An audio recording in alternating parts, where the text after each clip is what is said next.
Continuamos entonces enfocados en lo que la Biblia nos enseña sobre este hombre particular, el hombre de Dios. Ya observamos que Pablo utiliza la frase reservada solo para Timoteo como hombre de Dios.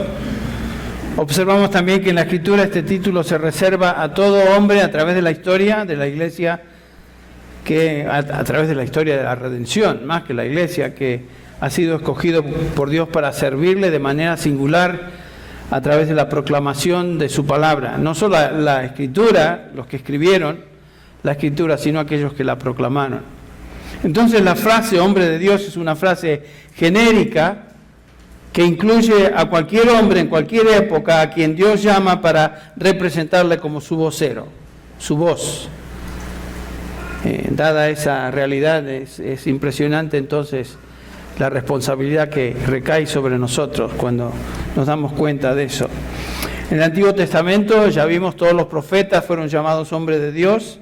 En el Nuevo Testamento los hombres de Dios podrían ser, se podrían encontrar bajo esa lista que Pablo menciona en el capítulo 4 de Efesios que vimos: apóstoles, profetas, evangelistas y pastores maestros. Y por supuesto esto incluye a todos aquellos que han sido llamados por Dios para servir en la iglesia como ancianos. Ya vimos que es importante no tomar a la ligera este llamamiento, esta realidad. Por eso Santiago, lo leímos, nos insta, exhorta a no os hagáis maestros muchos de vosotros, sabiendo que recibiremos juicio más severo. Entonces, el hombre de Dios es en primer lugar un hombre llamado por Dios para su servicio de proclamación. No es algo que uno escoge, sino que Dios llama. Uno no escoge el púlpito, uno no escoge predicar la palabra. Dios hace ese llamado. Es evidente en la Escritura que un hombre de Dios jamás escogió su ministerio. Si se fijan en todos los hombres del Antiguo Testamento, todos los hombres del Nuevo Testamento, ninguno de ellos escogió ser lo que fueron. Podemos pensar en Jeremías, ¿se acuerdan? Moisés, ya lo vimos. Jeremías, por ejemplo, dice: vino a mí palabra del Señor, antes que yo te formara en el seno materno, te conocí, y antes que nacieras te consagré, te puse como profeta a las naciones. Jeremías, tú no tienes nada que ver con eso. Yo te he llamado, te he puesto en ese lugar. En Marcos 3:3 el Señor Jesucristo ilustra eso, ¿se acuerdan? Los apóstoles fueron llamados por Él. En Marcos 3:13 nos dice que subió al monte y llamó a los que Él quiso, y ellos vinieron a Él, y designó a 12 para que estuvieran con Él y para enviarlos a predicar. Los que Él quiso, los que Él quiso. En Gálatas 1, Pablo dice algo similar a lo que Jeremías nos dice en su libro, Gálatas 1:15, pero cuando Dios, que me apartó desde el vientre de mi madre y me llamó por su gracia, tuvo a bien revelar a su Hijo en mí para que yo le anunciara entre los gentiles. Fue Dios quien le escogió desde antes de la fundación del mundo, sin duda, pero en particular aún cuando estaba siendo gestado en el vientre de su madre. Qué interesante, qué cosa tan preciosa. En Hechos 20 tenemos el llamado a aquellos que son líderes de la iglesia, los ancianos de una congregación. Lo hemos visto, dice: tened cuidado de vosotros y de toda la grey en medio de la cual el Espíritu Santo os ha puesto, os ha hecho obispos para pastorear la iglesia de Dios, la cual Él compró con su propia sangre. El Espíritu Santo nos colocó en el lugar donde nos colocó en la iglesia, como hombres de Dios, como siervos de Dios. No es algo que escogimos. Ese es el problema, que muchos escogen el ministerio porque piensan que es algo que ellos quieren hacer, cuando no hay ninguna indicación en su vida personal que Dios llama. Y por supuesto, si ese es el caso, el resultado va a ser fracaso, bíblico por lo menos. Todos los hombres de Dios en el Antiguo Testamento y en el Nuevo Testamento fueron hombres de Dios porque fueron llamados por Dios para esa tarea específica, que nunca se nos olvide eso. Ninguno de ellos escogió ese ministerio. Dios los escogió a ellos para el ministerio. Y lo mismo sucede hoy. Hay ciertos hombres como ustedes, que fueron escogidos por Dios para servirle a Él en la proclamación de su palabra. Le pregunto a ustedes, ¿puede haber un llamado, una tarea más exaltada e importante en este mundo que proclamar la palabra de Dios? La respuesta es, no la hay. No envidiamos a nadie. En términos de exaltación de la posición a la cual Dios nos ha colocado, ¿a quién le vamos a envidiar? ¿Al presidente de la nación? ¿Algún rey? ¿A los líderes mundiales en su posición? Nada, no se compara eso con lo que Dios nos ha llamado y nos ha escogido para llevar a cabo. La predicación, la proclamación de su palabra. No hay comparación. Qué impresionante realidad. Entonces, el llamado de Dios es la distinción suprema de un hombre que es vocero de Dios. Otra distinción que la palabra de Dios subraya en un hombre de Dios es su vida de piedad. En un sentido ya lo vimos. El hombre de Dios sigue, persigue, busca la piedad en su vida, se ejercita para la piedad, como Pablo le dice a Timoteo, ejercítate, disciplínate para la piedad. Eso implica disciplina. En Hechos 20:28 otra vez, Pablo, tened cuidado de vosotros, que implica disciplina personal. El orden de este mandamiento es crítico, noten, es imposible cuidar del rebaño a menos que nos cuidemos nosotros en nuestra vida personal y el cultivo de nuestras almas. Eso es tan clave. Si existe una tarea en nuestra vida como hombres de Dios donde somos zarandeados, atacados por Satanás, es el cultivo de nuestra propia alma y salud espiritual. Satanás nos quiere mantener alejados de Dios y su palabra, de la oración. Por eso es que Pablo subraya al comienzo de los requisitos para ser un líder espiritual de la iglesia. Palabra fiel es esta: si alguno aspira al cargo de ser obispo, buena obra desea hacer. Dios pone ese deseo en el corazón. Pero un obispo debe ser irreprensible, anepilentos, que significa sin culpa o razón de ser acusado, que nadie te pueda acusar de algo que te descalifica de esa posición. Y tristemente aún en Éfeso ya había descalificados, lo vemos en el capítulo 1. La vida espiritual de un hombre de Dios debe ser un testimonio viviente delante del rebaño, delante de su familia, delante de aquellos de afuera que lo observan, lo ven. No existe algo peor que ser una persona que no tiene un testimonio personal. No hay nada, no debe haber nada en nuestra vida que sea suficiente para que alguien apunte el dedo y diga, este está descalificado por esta otra razón. Claro, no quiere decir que algunos hermanos no van a estar disgustados con uno. No estamos hablando de que alguien que usted o yo le caigamos mal a alguna persona. Estamos hablando de acusaciones reales, cosas que nos descalifican del seminario, es decir, del ministerio. Yo me acuerdo que estaba aquí en Querétaro como misionero, pastor, y en la iglesia que yo estaba pastoreando, me dice una hermana un día, ¿sabes qué, Henry? Yo tengo el don de la crítica.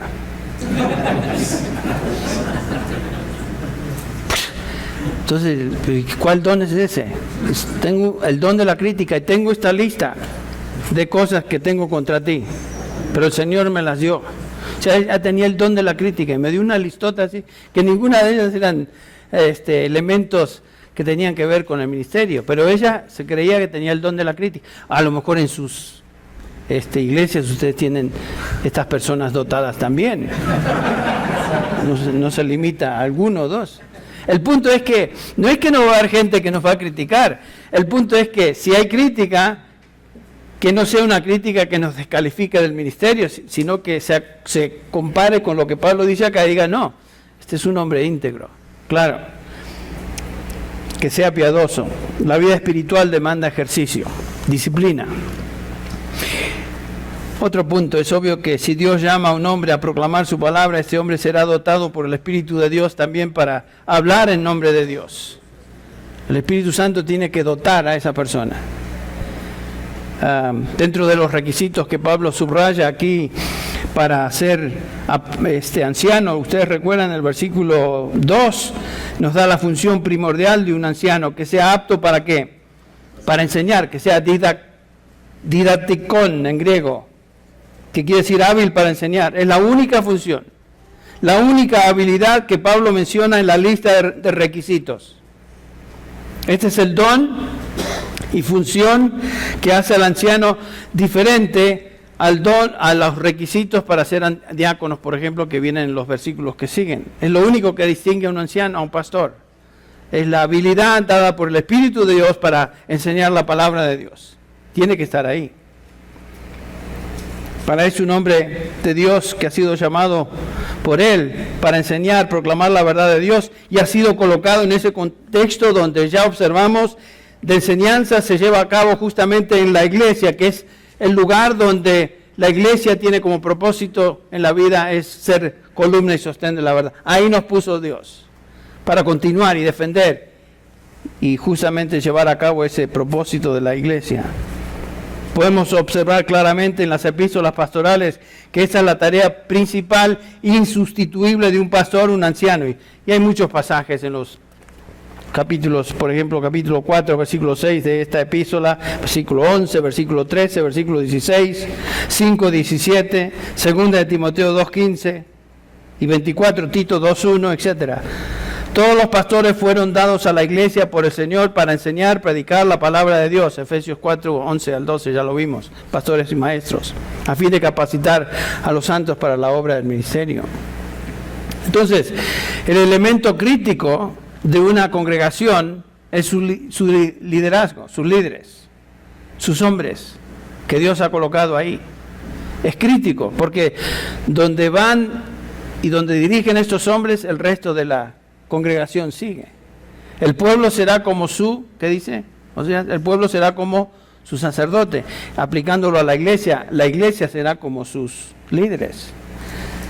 Todo varón, todo hombre de Dios que aspira a la posición de ser obispo debe haber sido primero entonces llamado por Dios para esa posición y dotado por el Espíritu Santo para llevar a cabo eso. Además está decir, aunque hoy en el contexto social y eclesial igualitario, egalitario sería la palabra, igualitario, en el que vivimos, noten ustedes que, y tenemos que subrayarlo, esta función está reservada para hombres, no para mujeres. Y no estoy tratando de ser machista, es simplemente lo que el apóstol nos indica acá. Debe ser un obispo irreprensible, marido de una sola mujer. Es obvio que es para hombres. Si una mujer pudiera desempeñar esa tarea en la iglesia, Dios lo hubiera revelado en su palabra a través de los escritos en las epístolas pastorales. Lo hubiera revelado, pero no es así. Ahora, esto no quiere decir que una mujer no puede ejercer su función de maestra en el contexto apropiado de la iglesia y aún ser dotada por Dios, por el Espíritu de Dios, para enseñar en el contexto apropiado. Tenemos en nuestra iglesia 2 o 3 hermanas que obviamente saben enseñar, han sido dotadas para enseñar. Son una bendición al ministerio de mujeres de nuestra congregación. O sea que existe el contexto. El Nuevo Testamento no prohíbe la enseñanza de la mujer, la enseñanza de la palabra por medio de una mujer. Esa no es la prohibición. Porque ustedes recuerdan aún en Hechos 18, 24, aquel Apolos, llega un judío que se llamaba Apolos, natural de Alejandría, hombre elocuente, que era poderoso en las Escrituras. Este había sido instruido en el camino del Señor y era ferviente del espíritu, hablaba y enseñaba con exactitud las cosas referentes a Jesús, aunque solo conocía el bautismo de Juan. Entonces tenía que ser corregido un poco, por lo menos tenía que conocer la doctrina apostólica de lo que es el cristianismo. Y comenzó a hablar con denuedo en la sinagoga, pero cuando Priscila y Aquila lo oyeron, lo llevaron aparte. Noten que fueron muy sensibles. Vente, mira, te vamos a instruir. Y le explicaron con mayor exactitud el camino de Dios. Entonces aquí tenemos a una mujer con su esposo enseñando, pero en el contexto aparte, y con su esposo enseñando a un varón. Las mujeres mayores son exhortadas, por ejemplo, en Tito 2:3, ustedes lo conocen, a enseñar como mujeres cristianas mayores a mujeres más jóvenes en los caminos del Señor, a amar a sus maridos y criar a sus hijos. O sea que hay posibilidad de enseñanza en la iglesia local. Pero definitivamente, cuando la iglesia se reúne y hay enseñanza, eso se lleva a cabo por medio de hombres que Dios llamó a ese ministerio. Claramente lo dice Pablo en el capítulo 2, ¿verdad? Versículo 12 de esta misma epístola. No permito que la mujer enseñe ni que ejerza autoridad sobre el hombre, sino que permanezca callada, en el contexto de la iglesia reunida, todos. Entonces, ¿está siendo machista Pablo? No, nada que ver. Y Pablo no se refiere, algunos dicen, bueno, es que Pablo vivía en un contexto donde claramente los hombres dominaban todo y por eso él habla así. No, fíjense que Pablo no se refiere a su contexto cultural, sino que dice, porque Adán fue creado primero y después Eva. Y Adán no fue engañado. Entonces Pablo se va al orden de la creación. Y Dios creó al hombre primero y después a la mujer. En el contexto del matrimonio, el hombre es el líder y la mujer es complemento, o sea, ayuda idónea. En el contexto de la iglesia, Pablo dice, los hombres enseñan y las mujeres están calladas cuando la iglesia está reunida en conjunto. O sea que no es machismo, sino que es revelación de la palabra de Dios. Pablo hace cita del Antiguo Testamento en Génesis, antes de aún de la creación. O sea que no es que él era machista o estaba tratando de imponer un valor cultural romano o greco-romano a la iglesia. No, nada que ver con eso. Es de Dios esto. Pero hoy es muy distinta la cosa. Y voy en varios lugares cuando predico, se me vienen como... Y algunos se molestan mucho, y algunos se levantan y se van. Porque están en un contexto donde se promueve justamente que las mujeres instruyan y sean pastoras como hombres. Hermanos, eso no está en el Nuevo Testamento. Y el que se quiera pelear con uno simplemente lo lleva a la palabra y le dice, mira, esto es lo que el Señor dice a través del apóstol Pablo. Agárrense con Pablo, no se la agarren conmigo. Entonces ese es el punto. Bien.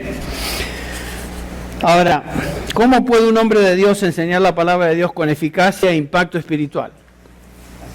Noten que la responsabilidad principal de un hombre es ser fiel a su llamado y capacidad espiritual. Pero vamos por un instante a Hechos 6. Hechos 6, en el contexto de la primera iglesia cristiana.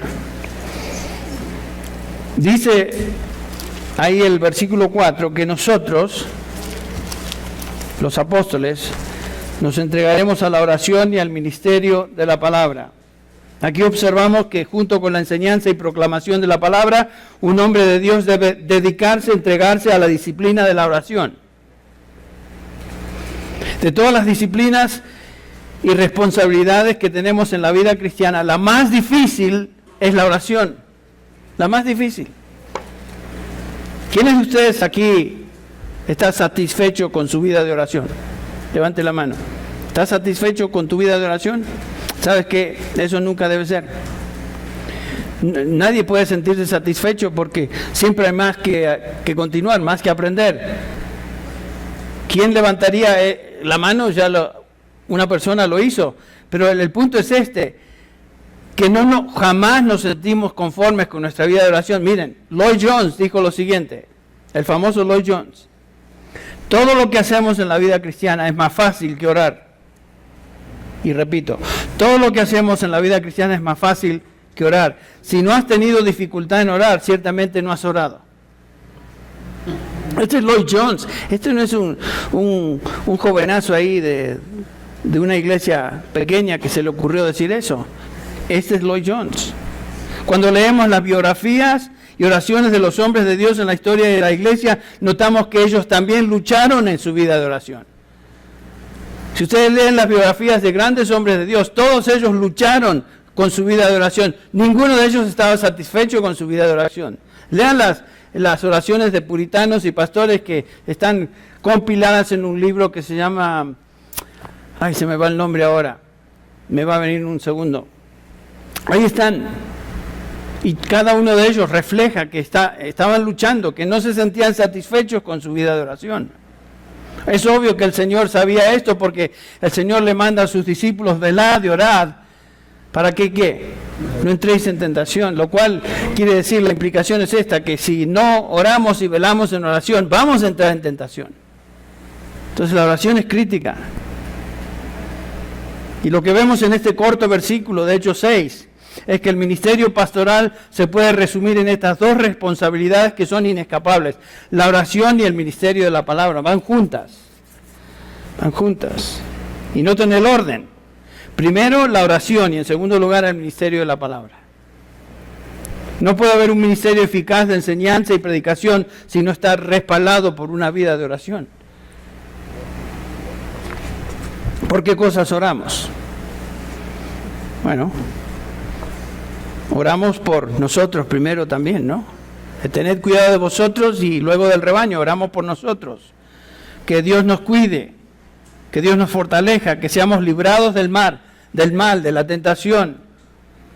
Que el Señor nos ayude por su Espíritu en nuestra vida de oración, porque claramente nos dice Pablo en Romanos 8, 26 y 27 que ni sabemos a veces cómo orar. Pero el Espíritu Santo que reside en nosotros intercede con gemidos indecibles a favor de nosotros, porque a veces no sabemos cómo orar, no sabemos qué decir, no sabemos cómo expresar cosas a Dios a través de la oración. Pues el Espíritu está intercediendo a favor nuestro. Oramos por el uso de nuestro tiempo. Oramos por sabiduría. Oramos, obviamente, que en nuestra oración personal, que Dios por su Espíritu ilumine nuestro entendimiento para poder entender y enseñar apropiadamente lo que la Escritura dice. ¿Se acuerdan el Salmo 119, 18? Dice el salmista, abre mis ojos para que vea las maravillas de tu ley. Y en el versículo 27, hazme entender el camino de tus preceptos y meditaré en tus maravillas. O sea, hay necesidad de decir, Señor, no entiendo todo. Estaba leyendo hace corto tiempo la biografía de George Mueller, aquel famoso hombre de Dios inglés. Bueno, era alemán él, pero vivió en Londres, donde estableció todos estos orfanatorios. Ustedes se acuerdan, si en el mundo, en la época moderna, cuando nos referimos a un hombre de fe, pensamos en George Mueller, Jorge Mueller. Era un hombre de oración, era un hombre que luchaba en su vida, continuamente buscaba a Dios y que Dios le indicara, un hombre de oración, continua oración. Martín Lutero, otro hombre de Dios, dijo a él, dirigiéndose a pastores como nosotros, imagínense Lutero hablándonos, dice, las Santas Escrituras no pueden ser excavadas por el estudio y talento. Tu deber supremo es comenzar orando y orando para que Dios se plazca en cumplir algo para su gloria, no para ti o para ninguna otra persona. Él puede concederte el entendimiento de sus palabras. Él es el autor de estas palabras. No confíes en tu propio esfuerzo y habilidad, confía totalmente en la dirección del Espíritu Santo. Fin de la cita. Era un estudioso, pero obviamente era un hombre de oración. Promedio, nos dice la biografía de Lutero, o aquellos que hablan de Lutero, que oraba 3 horas por día, solamente en la mañana para estar listo para todo lo que el Señor tenía para él durante el día, imagínense. El problema principal del hombre no es intelectual. El problema principal del hombre es que tenemos un corazón que tiene la tendencia a no entender. Por eso necesitamos la iluminación del Espíritu Santo para entender aún lo que el Señor nos enseña. Luz espiritual. Para discernir y entender lo que Él ha revelado. Nadie conoce, dice Pablo, los pensamientos de Dios, sino el Espíritu de Dios. Y nosotros hemos recibido no el Espíritu del mundo, sino el Espíritu que viene de Dios, para que conozcamos lo que Dios nos ha dado gratuitamente. 1 Corintios 2, 11 y 12. La sabiduría espiritual viene de Dios, quien la revela por su palabra, pero no es automática, a menos que la busquemos a través de la oración. Y Lloyd Jones, otra vez, hablando sobre la oración, dice, nunca debemos leer o estudiar la palabra, las Escrituras, sin orar. Nunca.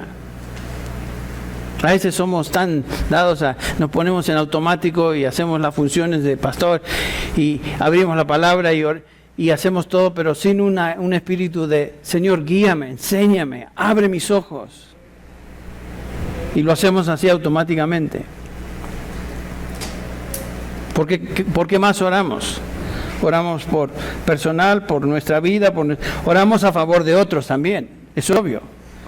Nuestra familia, nuestros hijos, nuestro matrimonio, mi esposa, los que nos rodean, tenemos que estar continuamente orando y se nos olvidan estas cosas. No solo oramos por nosotros, sino por la iluminación de su espíritu, sino que oramos por los que van a escuchar y van a ser expuestos a esa predicación, a esa enseñanza. Tenemos que orar por ellos. Es lo que dice 6:4 de Hechos. Nos dedicaremos a la oración y al ministerio de la palabra. ¿Cómo vamos a ministrar la palabra si no está precedida de oración y que el Espíritu Santo abra los ojos de las personas que nos están escuchando? Pablo oraba de esta manera continuamente, lo vemos en sus epístolas, una y otra vez. Efesios 1:16, no ceso de dar gracias por vosotros, haciendo mención de vosotros en mis oraciones. Versículo 17, pidiendo que el Dios de nuestro Señor Jesucristo, el Padre de gloria, os dé espíritu de sabiduría y revelación en un mejor conocimiento de Él. Pablo oraba por los santos, oraba por los redimidos. Así que si él oraba por ellos para entender lo que él escribe, obviamente nosotros necesitamos orar, que Dios nos ilumine para entender lo que él escribe en sus escritos, sus epístolas. Lo mismo lo hace en Colosenses, Filipenses, etcétera, etcétera. Que seamos llenos del conocimiento de su voluntad. Bueno, Hechos 6:4 nos enseña que el ministerio de la palabra comienza con un ministerio o una disciplina rigurosa de oración en nuestra vida personal. Tiene que ser así. No es cuestión de pararnos a hablar y simplemente pensar que todo va a salir bien. No, tiene que estar precedido por una vida de oración. Ahora, es obvio que aquellos que fuimos llamados a enseñar la palabra debemos prepararnos rigurosamente en el estudio de la palabra. Algunos de ustedes están yendo al seminario, algunos de ustedes ya se graduaron, algunos de ustedes están estudiando personalmente. El ministerio de la palabra requiere estudio riguroso, arduo. Pablo, escribiendo en esta misma epístola de 1 Timoteo, capítulo 5, 17, dice: los ancianos que gobiernan bien sean considerados dignos de doble honor, principalmente los que trabajan en la predicación y en la enseñanza. ¿Noten cómo enfatiza Pablo ese aspecto del ministerio? Y la palabra aquí, trabajar, que aquí se traduce trabajar, es la palabra kopiao en griego, que quiere decir trabajar, pero no simplemente chambear.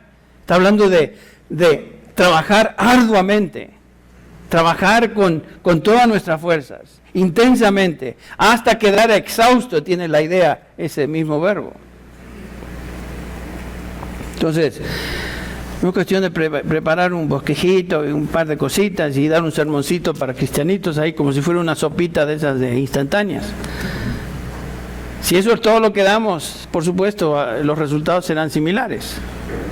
Demanda trabajo. Y dice Pablo que los ancianos que se dedican a eso sean dignos de doble honor.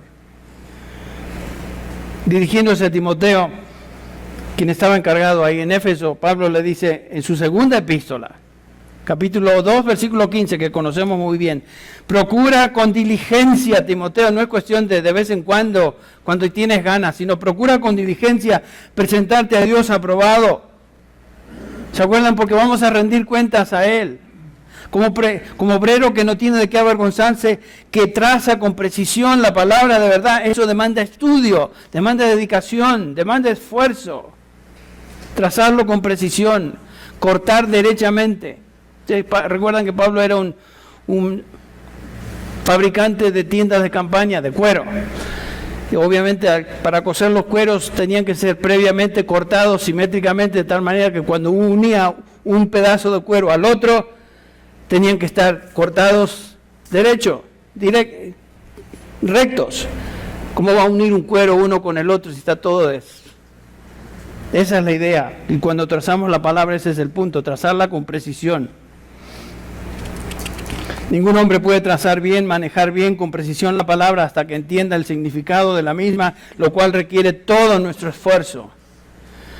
Una de las cosas que a mí me impactó en la vida de Jorge Müller es que él oraba: Señor, dame entendimiento por tu palabra. Estoy ante y voy a predicar a este lugar, dame entendimiento de tu palabra, enséñame, Señor. Y él decía que cuando él pedía por iluminación y que el Señor le diera sabiduría, que él no pretendía que el Señor le iba a dar la respuesta a esa oración ahí en ese instante. A veces el Señor toma tiempo en enseñarnos cosas de su palabra. No es todo instantáneo. Observen su propia experiencia. Hay cosas que el Señor nos ha estado enseñando en su palabra, pero por años hemos estado pidiendo que el Señor nos enseñara. El Señor no contesta inmediatamente y automáticamente en el momento que queremos que nos conteste. Él en el momento apropiado y oportuno nos da respuesta a esa oración. Yo lo he visto. Yo he visto en mi vida qué cosas he aprendido en la palabra, que por años he estado orando y de repente me doy cuenta, pero el Señor me ha estado abriendo el entendimiento de a poquito. Y cosas que eran casi que me hubieran causado indigestión antes porque no la entendía, hoy las acepto como esto es palabra de Dios. Y lo entiendo. Es revelación de su espíritu. Nadie me lo tuvo que decir. No es que yo me puse necio y traté de pensar que esto es así o asá, sino que el Señor por su espíritu me ha ayudado a entender lo que Él claramente escribe en su palabra. Toma tiempo a veces. Un hombre de Dios, un pastor consciente de su responsabilidad de enseñar y trazar la palabra de Dios, trabaja y trabaja porque está consciente de que el resultado de esa enseñanza se va a observar en las personas que él está instruyendo y enseñando. Y yo no puedo esperar que los creyentes crezcan y sean capacitados para la obra del ministerio con sermoncitos, simplemente cositas. Uno no crece con este juguito de qué sé yo, vegetales nada más, necesita comida. Lo mismo en el orden espiritual. Nuestra gente necesita escuchar la palabra de Dios para crecer ellos y para también poder compartir de su fe con otros. Esa es la capacitación de los santos para la obra del ministerio, porque al fin y al cabo todos los santos llevamos a cabo la obra del ministerio, pero comienza con la instrucción, la enseñanza, el trazo preciso de la palabra de Dios a los santos. Bueno, trabajamos y lo hacemos con todas nuestras fuerzas. A veces nos faltan las fuerzas. El Señor lo sabe. El Señor sabe cuál es nuestro límite y tenemos límites por motivos de trabajo, por motivos de cansancio, por motivos de salud, lo que sea. Hay límites y lo entiendo. Y Pablo lo entiende. Pero eso no quiere decir que porque estamos cansados o medios enfermizos no vamos a dedicarnos a trazar la palabra, a entenderla como Él así lo requiere. El ministerio no es para flojos, ¿saben? ¿Notaron ustedes que el ministerio bíblico, realmente bíblico, no es para flojos? Martín Lutero, dirigiéndose en una conferencia de pastores, declaró esto. Mire, es Lutero el que lo dice, yo no me estoy dirigiendo a ustedes, pero ese es Lutero, dirigiéndose a pastores. Dice, algunos pastores son flojos y por esto es que no tienen impacto. No oran, no leen, no investigan la Escritura. El diablo, el mundo y nuestra carne luchan furiosamente en contra nuestra. Por tanto, amados hermanos pastores y predicadores, oren, lean, estudien, sean diligentes. En esta impía y vergonzosa época en que vivimos, no es el momento para ser indolentes, no es el tiempo de dormir y roncar. Esa es la época de Martín Lutero, imagínense. Vivimos en días peligrosos y cada día más peligrosos. Obviamente es el caso nuestro hoy. No es cuestión de ser indolentes y flojos, sino procurar con diligencia trazar la palabra de Dios para nuestra propia salud y por supuesto para la salud del rebaño que estamos ministrando. Yo no sé cómo dar más énfasis a eso, porque es tan claro para mí. Dice, posiblemente Pedro fue el que habló ahí en 6:4 de Hechos que vimos. Nosotros nos dedicaremos a dos cosas, a la oración y al ministerio de la palabra. ¿Saben que ahí se resume el ministerio? El ministerio no es hacer 1000 cosas, no es hacer 1000 usos en la iglesia, sino dedicarse a dos cosas primordiales, la oración y el trazo de la palabra. Otras cosas son secundarias. Por eso dicen los apóstoles, miren, ustedes dedíquense a buscar hombres llenos del Espíritu Santo que lleven a cabo esta obra. ¿Cuál era el problema? Las viudas estaban siendo desatendidas, ¿se acuerdan? Pero búsquense un grupo de hermanos que pueda llevar a cabo esta tarea. No cualquiera, sino hombres piadosos, pero que ellos lleven a cabo esa tarea. Nosotros no podemos llevar a cabo todas esas tareas. No podemos dejar a un lado la prioridad para llevar a cabo tareas que cualquier otros creyentes piadosos pueden llevar a cabo, que es cuidar a las viudas en este caso. En nuestro caso son múltiples cosas. El punto es no dejar a un lado la instrucción de la palabra, la enseñanza de la palabra. Eso nunca puede dejar ser puesto en segundo lugar. Perdón. Ahora, si esto demanda preparación, y ya estamos, hermanos, llegando a la culminación de nuestro tiempo, debemos leer, ¿no es cierto? Debemos leer el material pertinente que nos ayude a preparar lo que tenemos que preparar, además de la Escritura. Ser predicador y maestro, un buen porcentaje de nuestro tiempo se dedica entre semana para leer, ¿no es cierto? Tiene que ser así. Leer libros que nos ayuden y aprender a seleccionar y distinguir entre fuentes de información que meritan, que deben estar ahí en nuestra biblioteca, y otras cosas que son secundarias. No podemos leer todos los libros habidos y por haber. Yo tengo, tal vez en mi biblioteca personal, unos 15,000 libros. Yo no voy a leer todos esos libros. Los he estado coleccionando con el tiempo, y ustedes también. Pero el punto es que, como decía Spurgeon a sus estudiantes, lean mucho, no muchos. El punto es dedíquense a leer aquello que vale la pena, aquello que les va a ayudar. No traten de ser lectores de múltiples fuentes para decir, bueno, yo soy intelectual, yo sí, conozco. No hay tiempo para todo eso.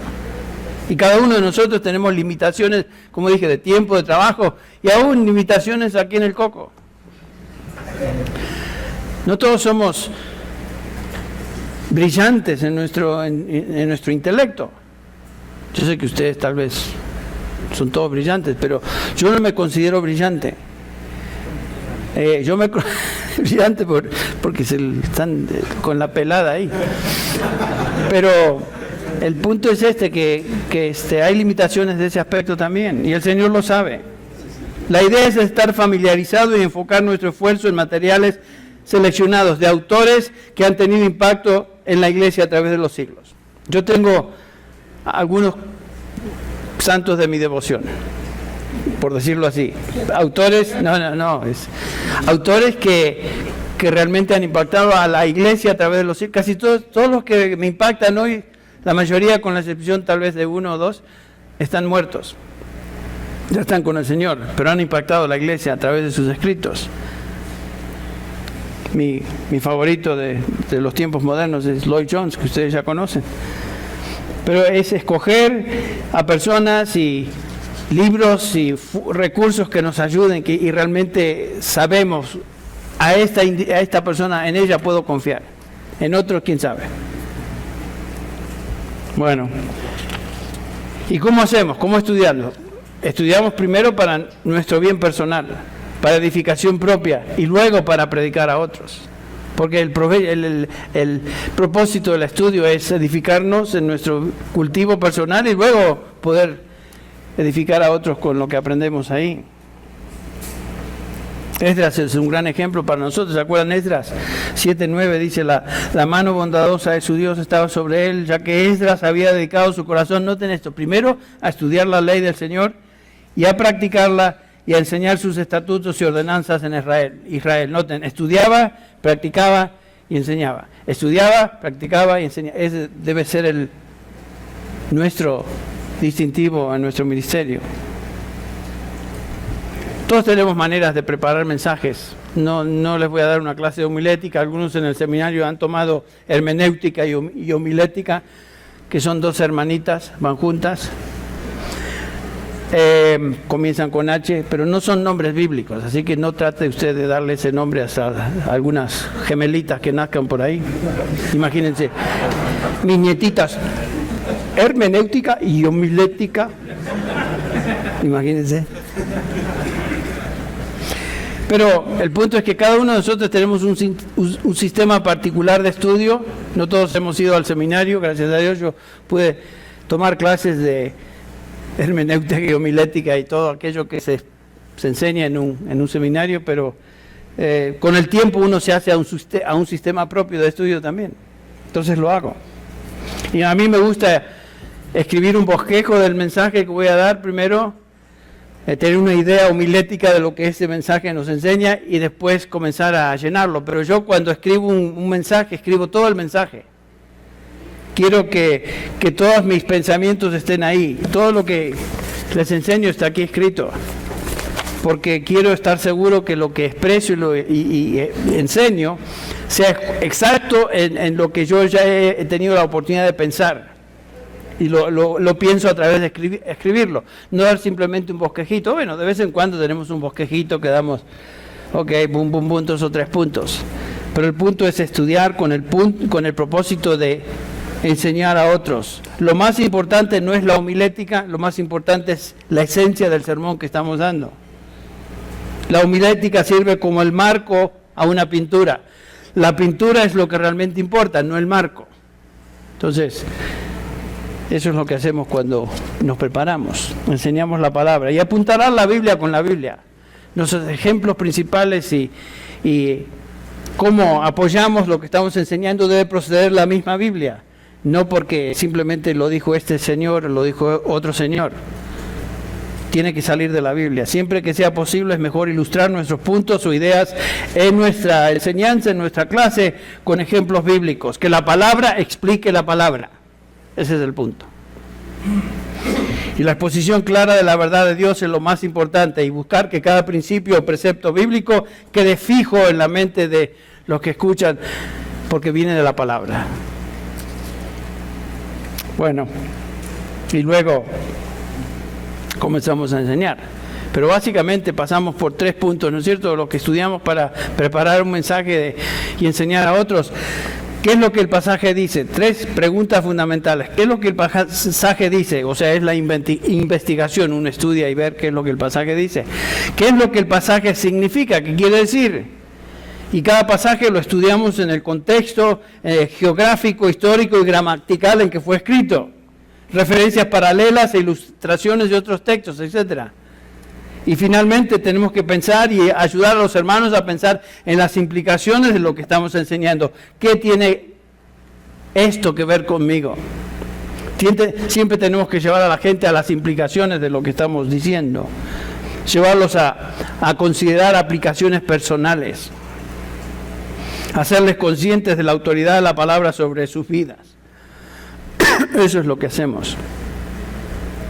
El propósito fundamental de la predicación es confrontar a la gente con la palabra de Dios y que ellos lleguen a su aplicación personal de lo que la palabra de Dios enseña en el caso en el cual se encuentran, en su situación personal, etc. No podemos tener aplicaciones para todos los hermanos de la iglesia.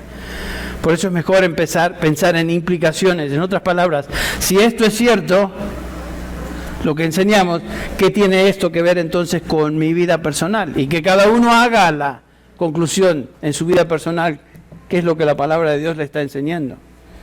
Bueno, si eres un hombre de Dios, tu rol primordial en tu vida es de presentar a Dios, representar a Dios, siendo su vocero, lo cual implica predicar y enseñar su palabra.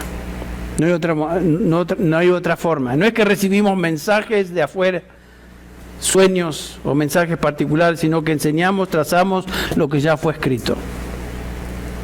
Predicar y enseñar su palabra.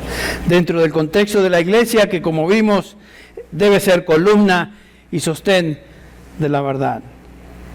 Y como ya dijimos, no existe un llamado más grande que este, de predicar, trazar la palabra, ser un hombre de Dios, llamado por Dios a trazar y representarla en la enseñanza de su palabra, que no es nuestra.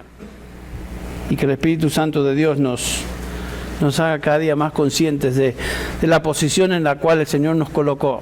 Yo no conozco quiénes son ustedes, con algunas excepciones. No sé qué posición tiene usted en su iglesia. Yo no sé si usted es pastor o anciano, no sé. Pero si usted, a través de estos dos tiempos de plática acerca de lo que es un hombre de Dios, entiende, Señor, yo entiendo que a lo mejor yo quepo dentro de esa nomenclatura, quepo dentro de esa división. Ayúdame a ser el hombre de Dios que tú quieres que sea. Algunos de ustedes son simplemente hombres creyentes, aman al Señor y sirven en sus iglesias. No obstante, esto también sirve en términos de qué es prioridad en el ministerio de una iglesia cristiana, una iglesia evangélica. Pero que esto nos sirva para pensar y hacernos conscientes de lo que el Señor nos ha llamado a hacer como sus siervos dentro de la iglesia local. Vamos a orar para concluir. Padre Celestial, estamos realmente, a veces nos faltan las palabras, nos faltan, Señor, la habilidad de expresar lo que tú realmente nos enseñas en tu palabra y la riqueza, la profundidad de todo aquello que tú nos enseñas en tu verdad. Señor, gracias te doy por este día, gracias te doy por estos varones que están en este lugar aquí, aprendiendo juntos a lo que significa ser un hombre de Dios. Tú has llamado a algunos de ellos a ser hombres de Dios, a ser tus voceros personales, representarte a ti por medio del trazo preciso de tu palabra. Señor, te pido que tú bendigas sus ministerios, bendiga sus iglesias. Bendice, Señor, el esfuerzo que cada uno de ellos dedica a estudiar e investigar tu palabra. Y concede por tu Espíritu, Padre, que entendamos tu palabra y que la tracemos con precisión, que no digamos disparates, que no digamos cosas que salen de nuestra mente o cosas que hemos oído que no tienen nada que ver con tu palabra porque te representamos a ti. Perdónanos, oh Dios, cuando en nuestra enseñanza, en nuestra predicación hemos sido faltos, no hemos sido fieles a lo que tú dices. Perdónanos, oh Padre. Señor, yo sé que la mayoría de nosotros en este lugar hemos sido expuestos a estas verdades. Pero Señor, que de una manera fresca y singular tú hables a nuestros corazones y que salgamos de este lugar realmente desafiados y bendecidos porque tú nos has hablado. Pedimos esto, Señor, en el nombre de Jesús. Amén. Amén.